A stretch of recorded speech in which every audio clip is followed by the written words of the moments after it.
इसी बीच पर दोस्तों अगली खबर की और तो की मोदी सरकार ने राहुल गांधी से भारत जोड़ो यात्रा रोकने की है अपील। कहा आपका यात्रा देश में फैला सकती है कोरोना। जी हां दोस्तों, आपको बता दें ये बड़ी खबर सामने निकल कर आई दोस्तों की केंद्र सरकार ने राहुल गांधी से यात्रा रोकने की अपील की है। इसके लिए कोरोना महामारी बढ़ने का हवाला दिया है।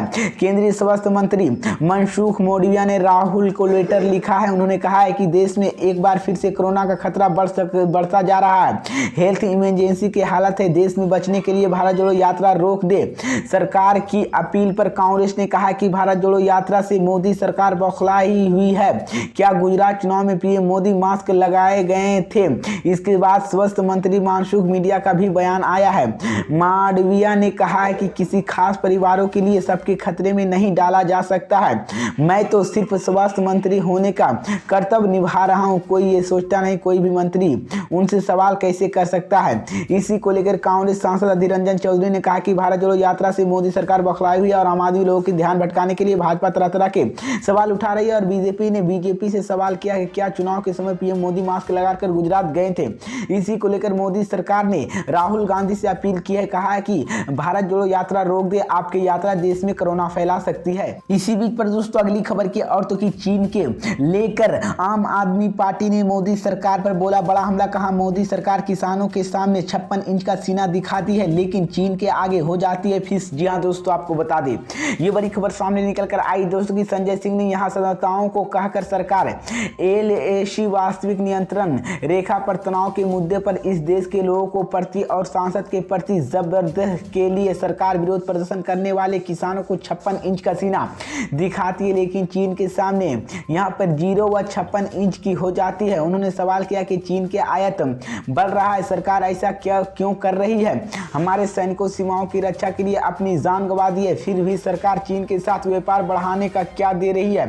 7 दिसंबर को संसद के शीतकालीन सत्र शुरू होने के बाद से ही विपक्षी दल भारत चीन के सीमा तनाव और चीन अतिक्रमण के मुद्दे पर चर्चा की मांग कर रहे हैं। बुधवार को संसद की कार्यवाही शुरू होने से पहले ही कांग्रेस को लेकर राजद, जेडीयू, शिवसेना, बड़दुक और रकमपा समेत 12 विपक्षी दलों के सदस्यों ने भारत चीन सीमा पर तनाव के मुद्दे पर चर्चा की मांग को लेकर संसद भवन परिसर के राष्ट्रपिता महात्मा गांधी प्रतिमा के सामने विरोध प्रदर्शन किया। इसी बीच पर दोस्तों अगली खबर की और से कि भारत जोड़ो यात्रा रोक पर राहुल गांधी ने दिया बड़ा बयान। जी हां दोस्तों, आपको बता दें ये बड़ी खबर सामने निकल कर आई दोस्तों की कांग्रेस सांसद राहुल गांधी गुरुवार को हरियाणा के नेहू में मोदी सरकार पर निशाना साधा। उन्होंने केंद्रीय स्वास्थ्य मंत्री मनसुख मांडविया की चिट्ठी पर भी प्रतिक्रिया दी है। राहुल गांधी ने कहा कि मुझे चिट्ठी लिखी गई है कि यात्रा बंद करो और कोविड आ रहा है लेकिन यह यात्रा रोकने के लिए बहाना बनाया जा रहा है। उन्होंने कहा है कि आप जितनी कोशिश कर ले हम टूटने वाले नहीं हैं। कांग्रेस सांसद ने केंद्र सरकार की निशाना पर लेते हुए कहा कि भारत